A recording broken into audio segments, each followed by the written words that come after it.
Right, I think we have gone live. Apparently, people have been dumping dead bodies in the Thames for a very long time. In fact, over a period of 6,000 years, especially in the Bronze and Iron Ages. And just why remains an open question. But we'll be talking about that in a moment.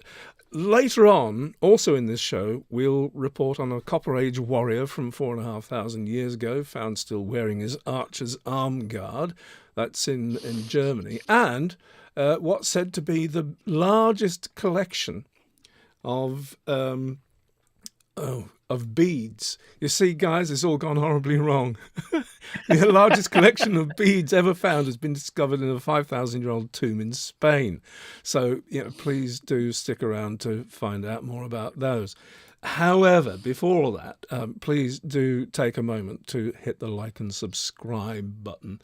That really does help us at this moment in time as we're approaching the 100,000 subscriber mark. Wow. Rupert. 100,000. Honestly, it's insane, isn't it? 100,000? Yeah. How did that happen? We love no idea.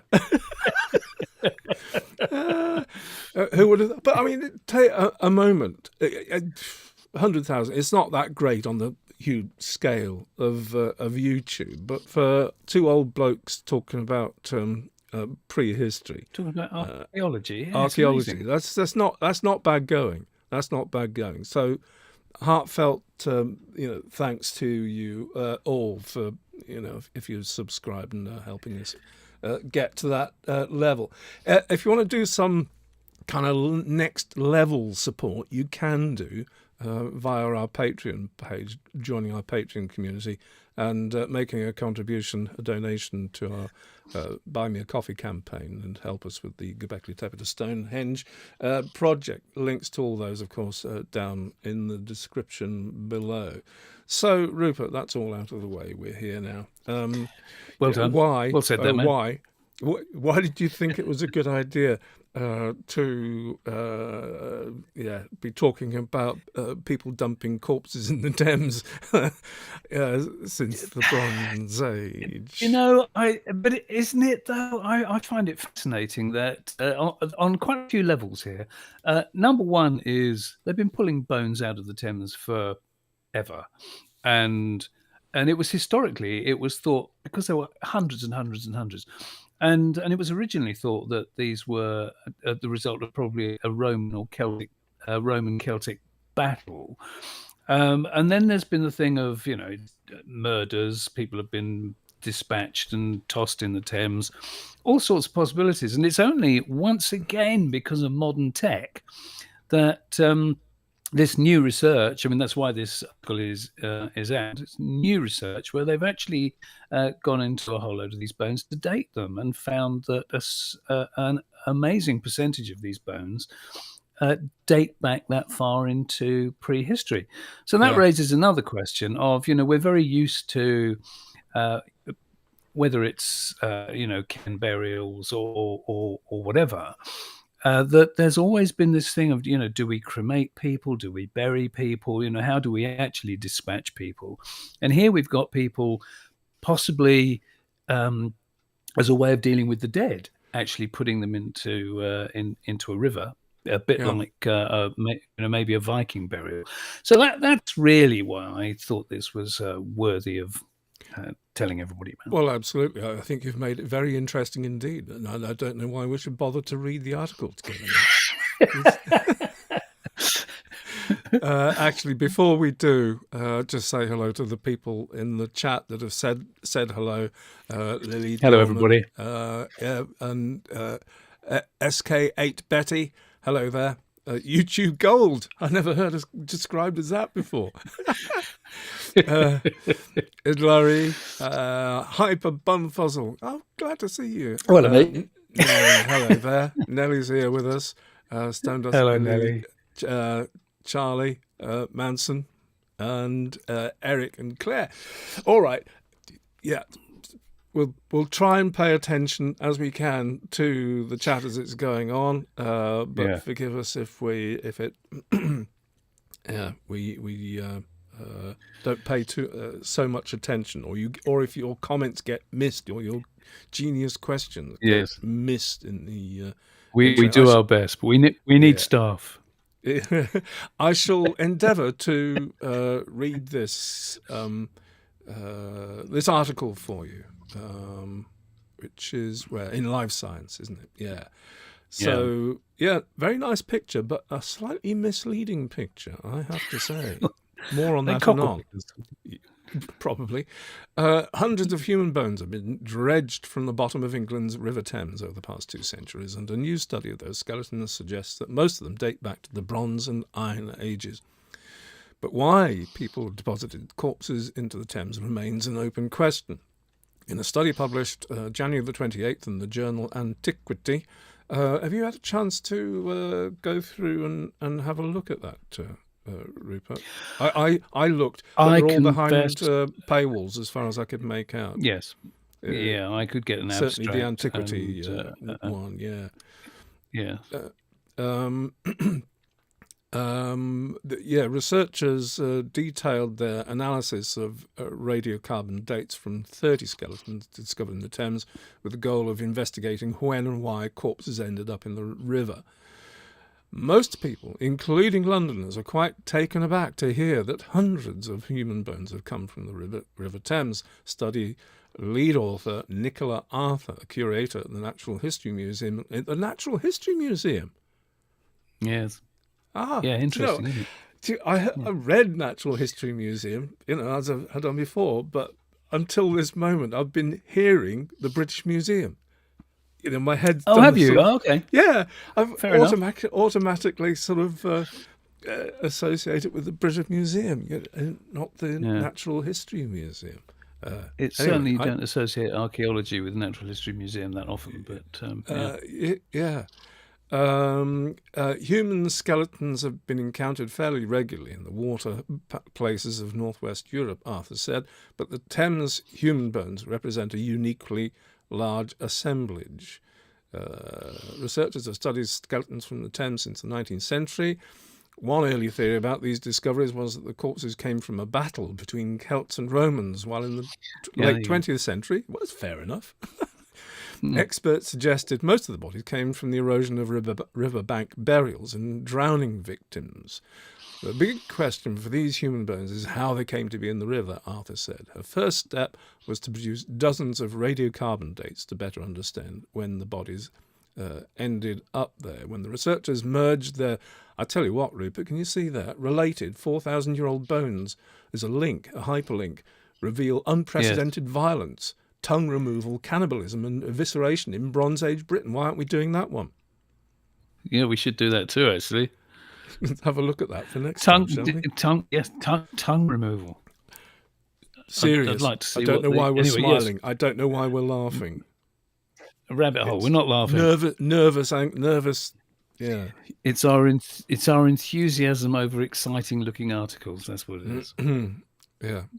When the researchers merged their 30 new radiocarbon dates with 31 previous dates, they discovered that the Thames bodies came from 4000 BC to AD 1800, a span of nearly 6,000 years. But most came from the Bronze Age, 2300 to 800 BC, and the Iron Age, 800 to AD 43, were found in upstream zones of the river. And therein lies the slightly misleading thing. And it's something that is not really covered in any of the articles that have covered this so far. And certainly that photograph at the top of the picture gives a very misleading idea, because that's at Greenwich. Yes. There's the Greenwich Maritime which that's really not upstream at all. That is really not upstream at all. That is well downstream. So when they're talking about upstream, they're not talking about London. They're not talking about the London bit of the Thames at all. We could be talking up David Gilmour's recording studio in his houseboat up there, couldn't we? Hampton Court. Or even further up to Oxford. Or beyond. You could be. I know that there's an awful lot have been found between In fact, further downstream than Hampton Court, but certainly down, Richmond, going through Kew Yeah. and on towards Chiswick. Quite a few have been found there, Okay. even as far as Hammersmith, actually. So it's getting towards London, but I suspect that that's more because the banks there, when the tide goes out, that there's a lot more walkable river bottom, if you like, riverbed along the Western London stretch than there is when you go further upstream. So I suspect that's why. The mudlarkers, they're constantly pulling amazing Elizabethan stuff and what have you out of the river. So there's, Well, I suppose Lily says pick is just mudlarkers. Is it? Is it not? And so, yeah, that's the point. But I mean, a lot of the stuff that comes out of the banks of the Thames is discovered by mudlarkers and not archaeologists, I presume. I don't know. yeah. But I thought it was worth mentioning in case that gave a little bit of a misleading idea of where these bodies were coming from. Yeah. Anyway, back on the case. She says, we can now say with confidence that these don't appear to be just bones that have steadily accumulated in the river through time.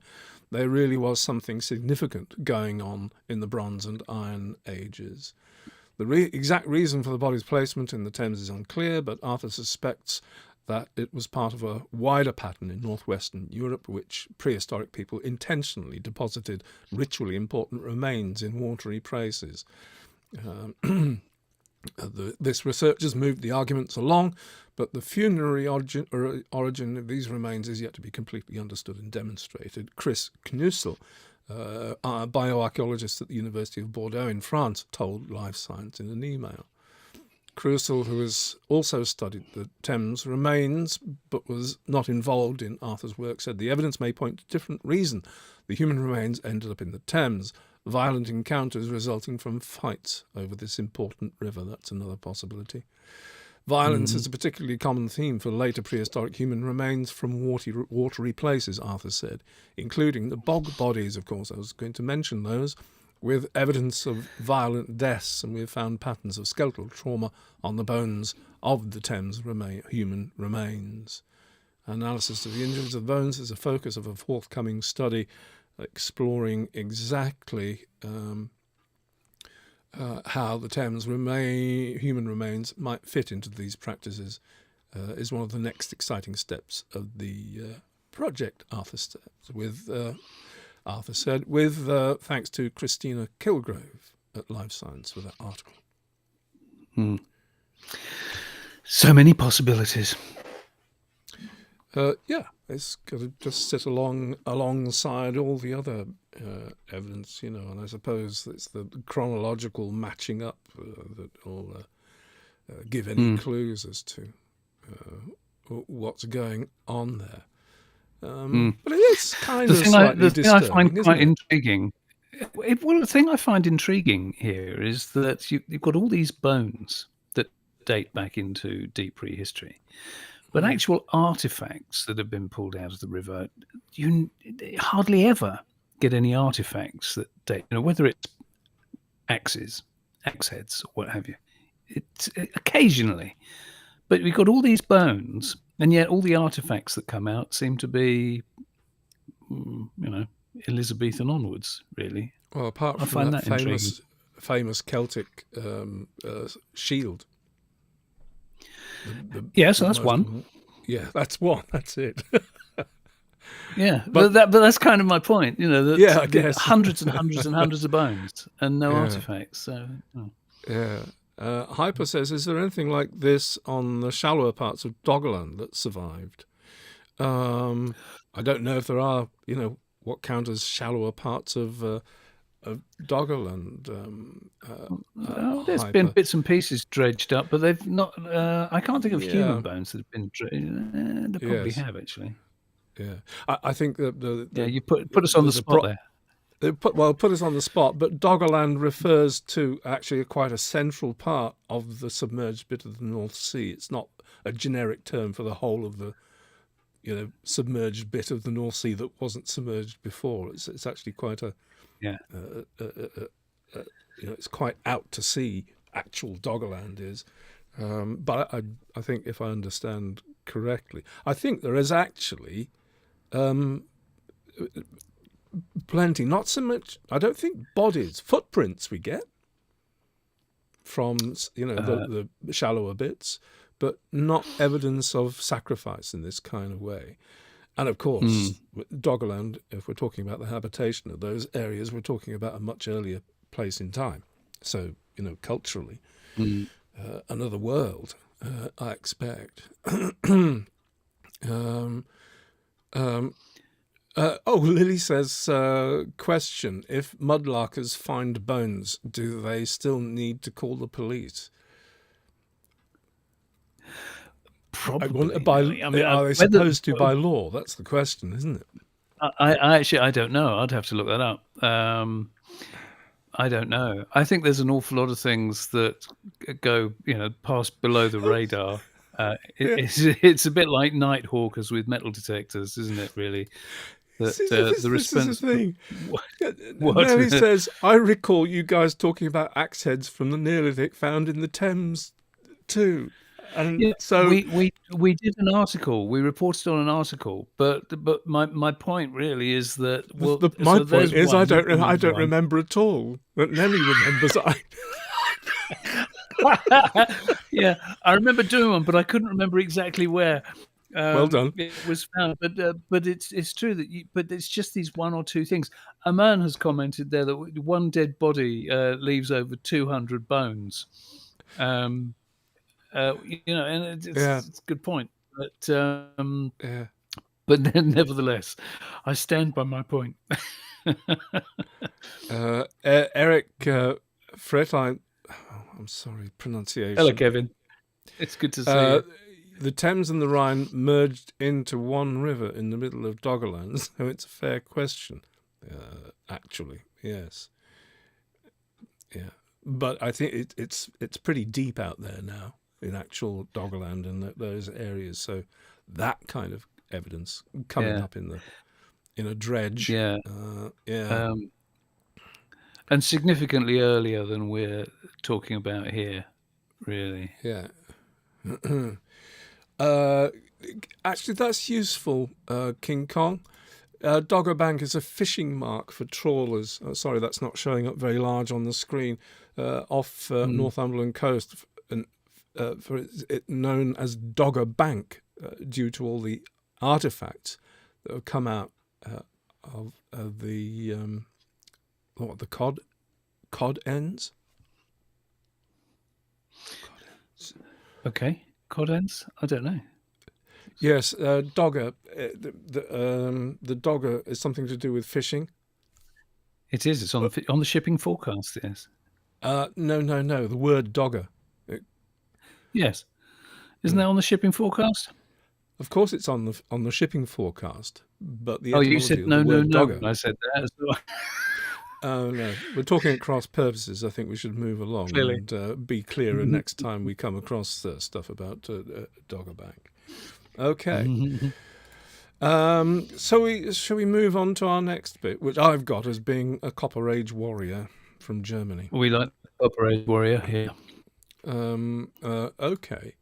So I shall put the insert in there. Yeah, remains of a Copper Age warrior found in Germany, still wearing a wrist guard for the bowstring.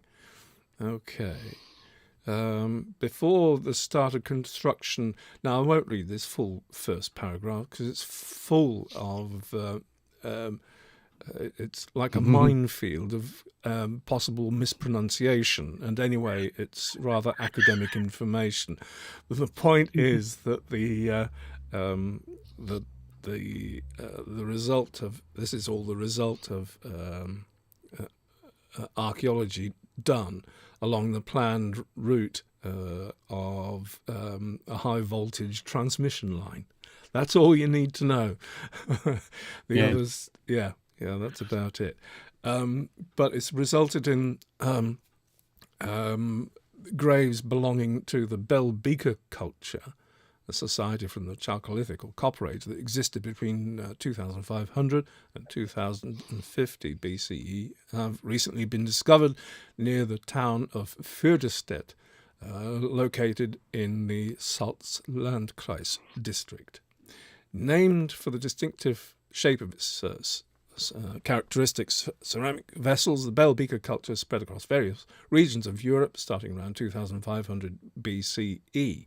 And that's about the time 2500 BCE, 2400 BCE that they managed to end up at Stonehenge and elsewhere. Indeed, this is true. However, its geographical distribution was not uniform, as it developed in scattered communities that coexisted with other groups possessing different material cultures. One of the most distinctive aspects of this culture was its particular burial practice, in which the deceased were placed in a crouched position on their side with clear gender-based differentiation. Men were laid on their left side with their heads facing north, while women rested on their right side with their heads pointing south. In all cases, the face of the deceased was directed towards the east. Do you know what? Pause there a sec. Is that a distinction of bell beaker burials that you've been aware of before? It's not sunk in. It may have been. No. It may have been made light of. But, Might have read it, but I've never registered that before, that the burials were gender specific. It made me wonder if I'd been living in a cave, that I hadn't actually registered that before. Yes. Apparently I've been misreading it. According to Grasshopper, I should be reading it as ball breaker culture. Yes, the ball breaker culture, yes. Once seen that way.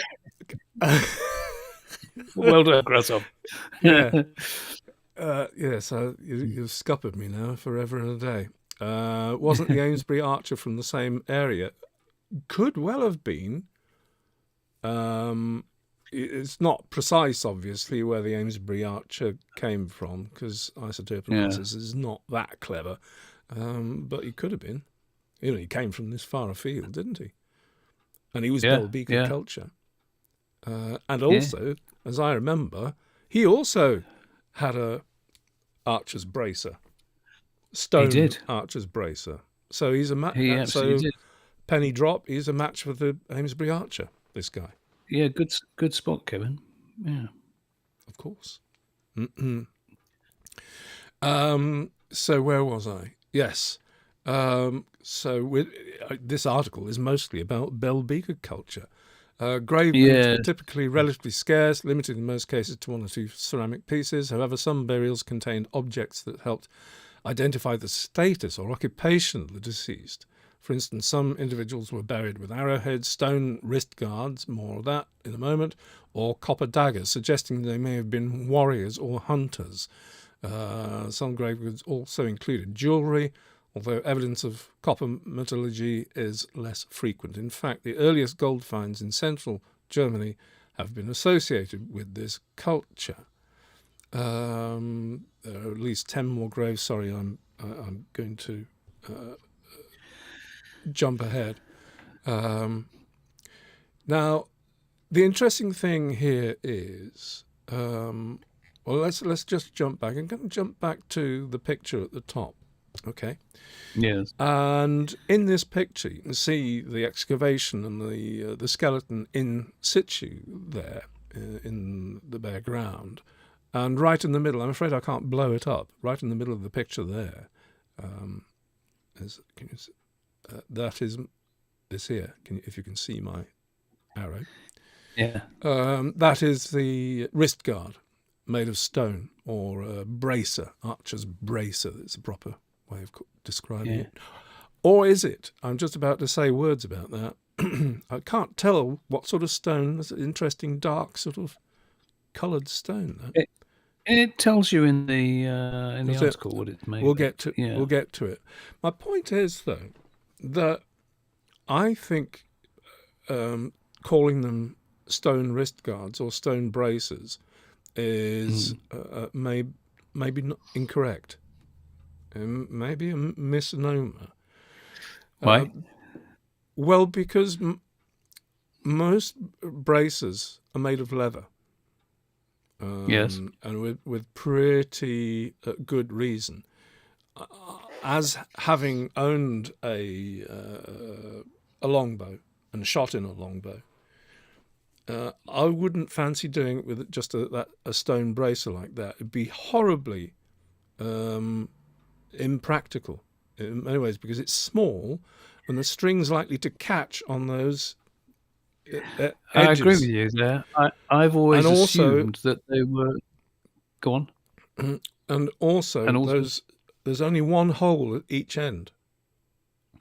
But Yes. even wait, you've got string coming through at each end, which would also interfere with the transfer, with the movement Yes. of the string.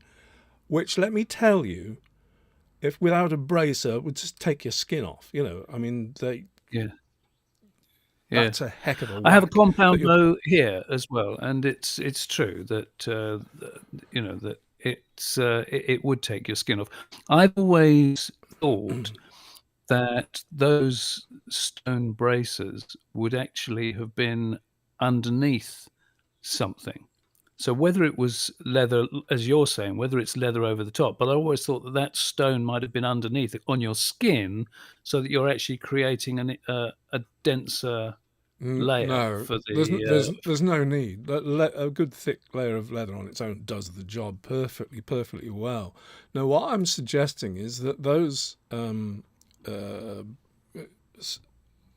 that stone bit is actually a buckle and would go on the other side of the bracer across, and you'd use that to draw the leather thong through to tighten the bracer and tighten it. I don't know. This is a fresh.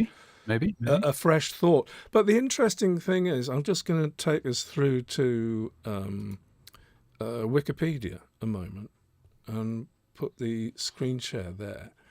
And they raise the same question, interestingly enough. It says, made from leather, stone, or plastic, covers the ventral surface of a archer's bow holding arm. I can't find it now, but it actually questions the use of stone guards in this, saying that they would probably, what I've just said, that they would be horribly inefficient. So the excuse they use is, these are ceremonial ones for decoration only. But they answer their own question, it seems to me, in this entry itself. Because if you look at this picture, what's that? That's a whole load of bling going on. A whole load of bling on the other side, because that's a reflection in a mirror. Yeah. You can see where the string is. Just need a flat, plain area of leather to protect your skin. But you can decorate it any way you like on the other side. And I'm suggesting that that's what was going on. Interesting. A basic piece of stone doesn't seem much in the way of decoration, though, does it? Bearing in mind some of the other I don't things think in it is. But I mean, there is stone and there is stone. Like I said, it could easily provide a buckling area or a way of arranging the leather on the other side. And if you have a nice bit of stone, that's highly decorative. If you had a, these are Gotland sandstone that they're talking about in this burial. Materials tell a lot about the owner, and it may be that simple a display. Don't know. Has anybody got anything to say about that in the chat? Well, Kevin says the same as us, really. That the string would get caught in the in the Phillips screw stuck in his arm. It's a curious one, isn't it? It's a curious one. You can see how the idea has come up. Now, I'm going to sound like I'm being very critical, but it's like a lot of things in. That you get in archaeology, where the ideas have been put forward by people who don't actually use that kind of gear. So people have said that these are archers' braces, but they've probably never shot an arrow in their lives. It'll be interesting to ask someone like James Dilley actually, because James would have an Absolutely. opinion on that. Yeah. Because I wouldn't have thought twice about it if I hadn't, actually owned and shot in a longbow, a medieval replica Do you know, longbow. isn't it which ridiculous that the amount of times that you've come down here and I have never once, when you've been down, thought of getting the bow out. I haven't got a long bow. I've only got a compound bow, but Yeah, but it'd be fun, wouldn't it? You got the space to do it. It would be fun, yeah. Let me just finish off here. In a nearby burial, however, arrow remains were found. The individual, also positioned on his left side, had 2 stone arrowheads near his back, located within a slightly discoloured area of the soil. The alteration of the substrate could indicate the presence of an organic quiver, which has since decomposed, like the actual bracer itself. I would, put forward. Yes, evidence of organic objects such as the possible quiver identified in this excavation extremely rare, making this discovery particularly significant, said Suzanne Friedrich, head of the Department for Preservation of Archaeological Monuments at the LDA of Saxony-Anhalt. She also highlighted that thanks to close coordination with the grid operator 50 Hertz and the professional work of the field team, even exceptional discoveries like this have not caused delays in construction preparations. All right, that's enough about that. Anything to say? Because we haven't really, because that's not been a thing. But I hope that will stick in our heads, this thing about the north and south facing gender disparity or division. Yeah, that's interesting, isn't it? Yeah. Yeah. Hello, Skate Betty. But all heads face east. Faces face east. Interesting. Yeah. Yes, with men head north and women head south. That is intriguing. Sumrai said, I wonder if an analysis of the bones could show some kind of wear signs or something typical of archers. It's a good question. Very good question. I suppose it depends how much actual shooting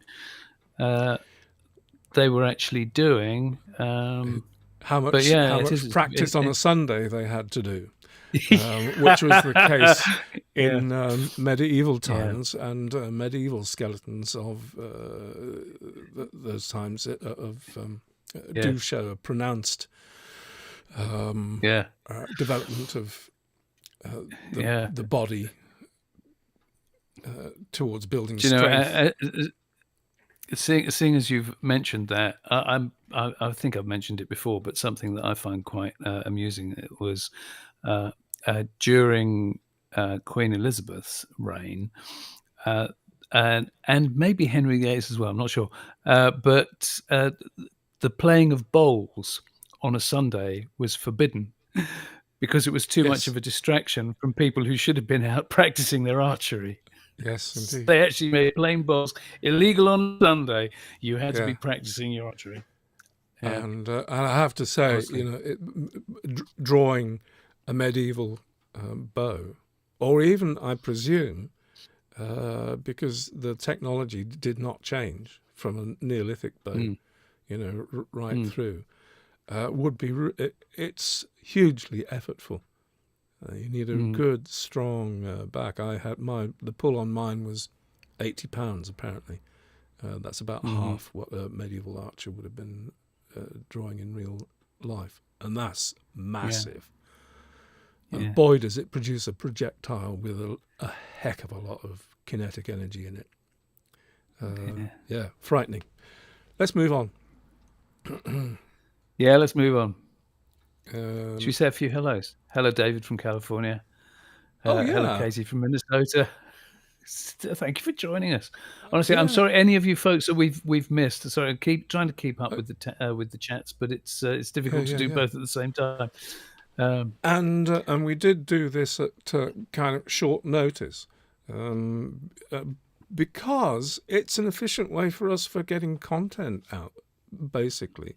So going forward, although it's probably not the ideal time of the day live for everybody, or for most folks, at least it gets recorded and we get to put it out there, which is a good thing. I hope you'll agree. Okay. It is a good thing. Archaeologists found an ancient tomb filled with the world's largest collection of beads. I don't even know if that photograph of the beads there is the actual beads. I hope it is, but there's no... No, that's got to be a load of twaddle. That's an Adobe stock, I expect. I think it's... I can't think of... I mean, even... That's not the right blue for lapis. The one in the middle. The one on the left... no, I think that's got to be stock. Yeah, if it's not, I'm even more impressed. I don't see any scallop shell in there, which is probably the tell if we read further onwards. Yeah. Oh, hello, David. Thank you for saying that. He says, I watch all of your shows. You're all great. Thank you, David. A little hyperbole, but we'll take it. Thank you very much. And hello to Marianne from Norway. Thank you for joining us. It's good to see you. Anyway, beads. If we're going whimsical, beads are for way more than friendship bracelets, trade, decoration, recording history, you name it. Our ancestors probably used beads for it. A new study in the journal Science Advances suggests that researchers may have found the largest bead collection ever recorded. Researchers recovered a whopping 270,769. Well, that tells you something about the level of intense research that was going on here, doesn't it? Such a precise number, 769 of them, from the Tolosto Montelirio burial site, which is part of the Valencia archaeological site in southwestern.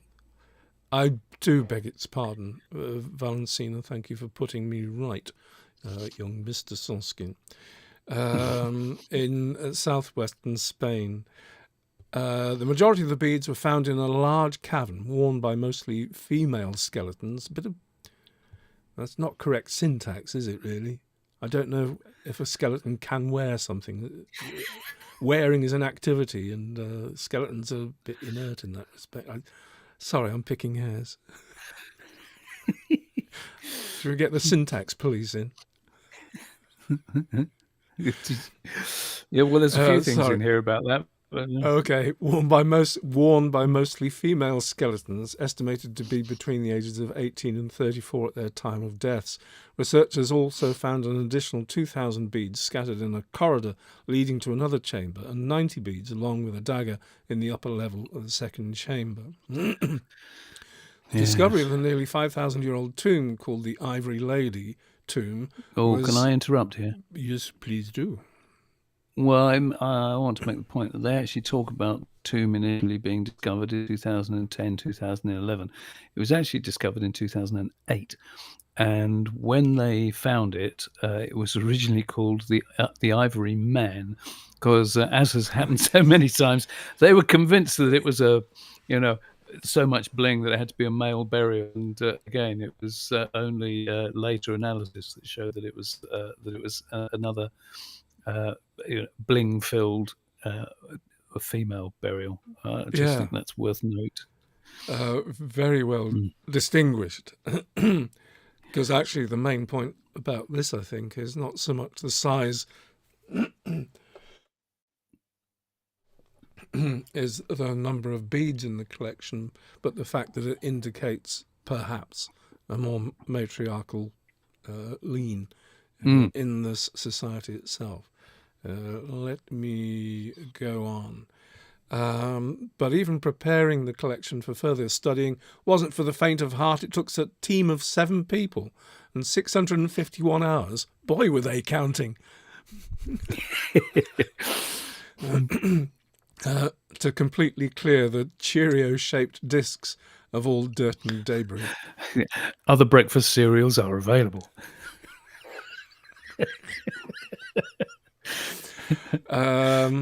Yeah, so in their study, the researchers concluded that the beads were made from three different materials: marine shell, animal bone, and stone. Those made from shells, mostly from scallops, were the most abundant in the collection, which is the thing that tells me that that photograph at the top is not of this collection at all, but is something else. Yeah. Yeah. As for the rock beads, the diversity of the samples suggests that they were collected opportunistically rather than intentionally sought out. Very interesting.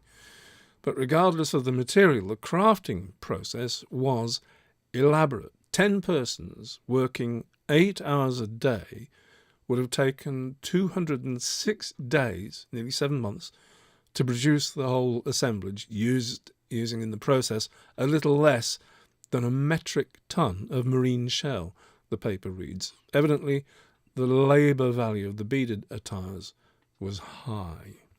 Anything you need to say there before we continue? I think it's worth pointing out, if it isn't obvious, that that this happens quite a lot in, and it's a good thing, but it happens quite a lot in excavation reports that they use a set of measurements, if you like, to give an idea of what the labour was that was required. So, for example, the most in-depth excavation report that I own is of uh, the Devil's Quads in Oxfordshire, and there are staggering calculations in there of how long it would have taken to dig the ditch of the henge.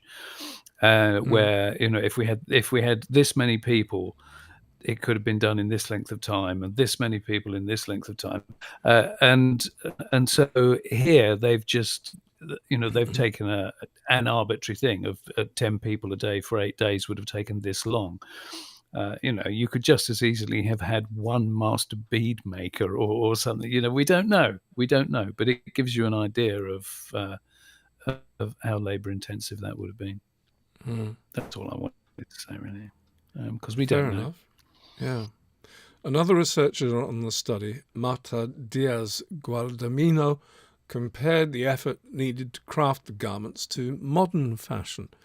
She said, "I think the efforts to produce these beaded robes far exceed those required to produce a couture red carpet garment today," she told CNN. "You'd need many more hours and people invested in the production of the beads. Indeed, it would have been, to get altogether, an enterprise on a wholly different scale, with no parallels in the world yet." I think I understood what she means, anyway. Aside from the handful of scattered beads, scientists identified that the objects were arranged in three main fashions: tunics, skirts, and undetermined shapes. The study suggests that the elaborateness of the garment each woman was buried in could indicate her status.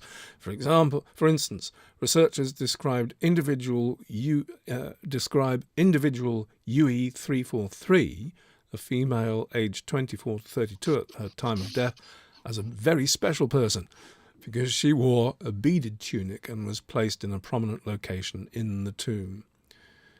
These women probably exercised tasks of religious and religious and probably political. Yeah.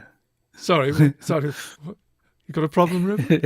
No. You know what? You do. You roll your eyes, don't you? Okay, oh, that paragraph. That paragraph. Don't even. Yeah. Just honestly, why did they do it? And it may well have been so. And it may well have been so. These women probably exercised tasks of religious and probably political leadership in their time. Samuel Ramirez Cruzado, one of the researchers who worked on the study, told Life Science, managing a famous sanctuary around which important congregations of great social significance took place. Skipping to the end, matriarchy has been a very controversial concept in history and anthropology, Garcia San Juan told CNN, but I'm quite keen now to tackle it head on, because I think it's not just chance that we're seeing repeatedly these cases at this time. between 2,900 and 2,600 years BC of all these great, very, very high-standing, powerful women.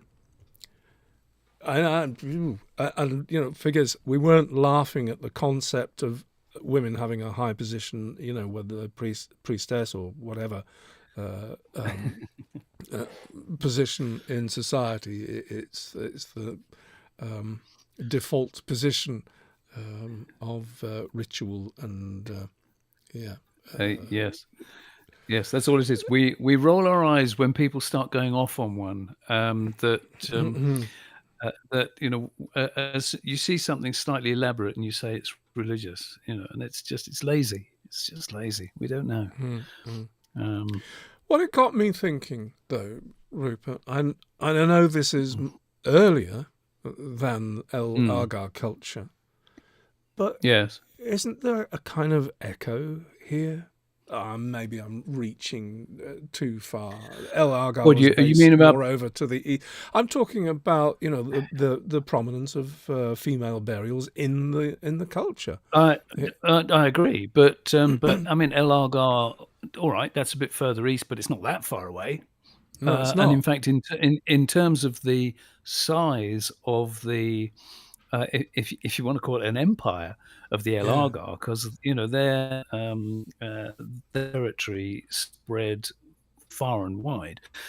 So in actual fact, as well as you say, El Argar is later, but you know it could well have covered the same territorial areas. I actually think it's amazing how much, because of modern lab techniques, the fact that you know they're finding that so many of these things that were historically presumed to be male burials are turning out to be female burials.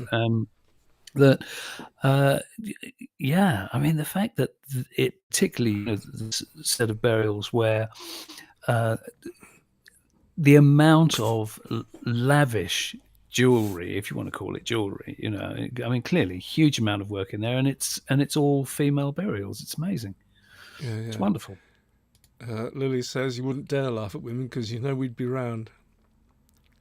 Do you know, I have always said, you know, I mean, it's only weak men who are frightened of strong women, and I, you know, I've said if I had 6 of my wife, I could sort Putin out straight away.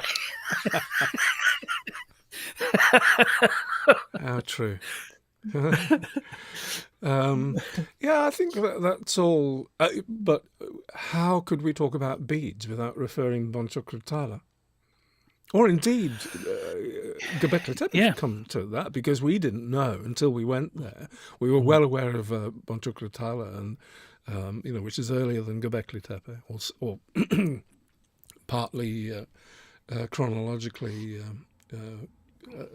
happening at the same time. He's missing his words. But you know, it's not called Bonchokratala for nothing, is it? Field of beads. Field of beads. It's a sheer number of beads, you know, Bonchokratala, that makes it stand out. But what we didn't realise, you know, the bead production had been going on at Göbekli Tepe as well, you know, in the domestic areas there as well. Yeah.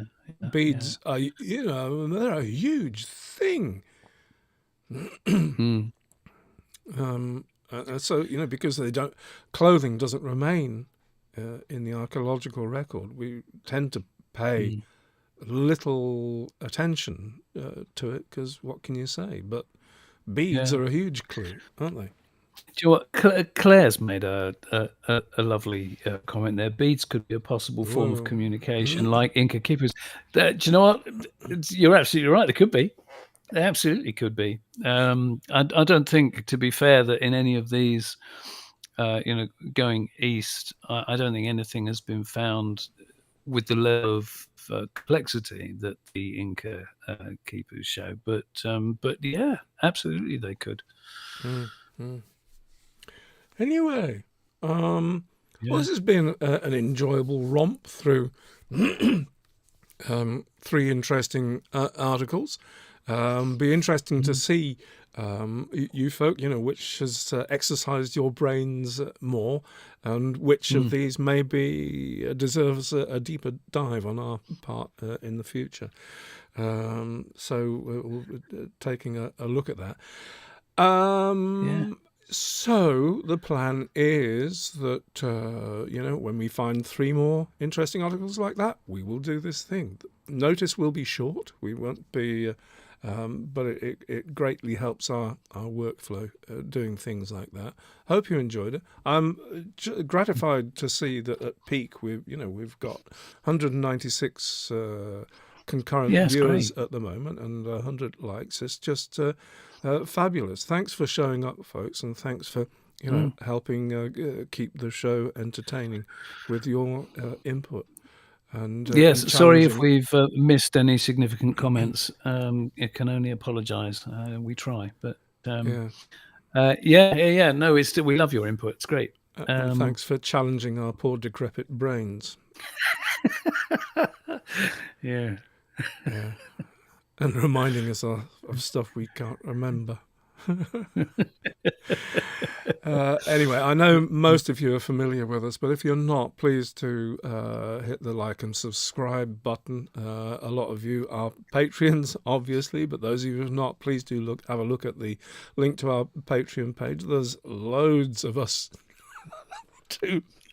talking about no end of stuff. There's 100 hours on Patreon, on the Patreon page of this sort of stuff. So if it's what rocks your boat, that's the place to be. Gosh. And also GÖBEKLI, TEPE, the Stonehenge project.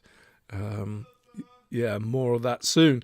But if you could possibly make a donation to that, it makes us making that series of films telling the story of the Neolithic from Anatolia right over to the plains of Wiltshire a reality. Thank you very much in advance. And with that, I think it's a bye-bye from me. And it's a bye-bye from me. Thank you very much, folks. Chicken and no, I'm not going there. No. We'll see you again very soon. Bye for now.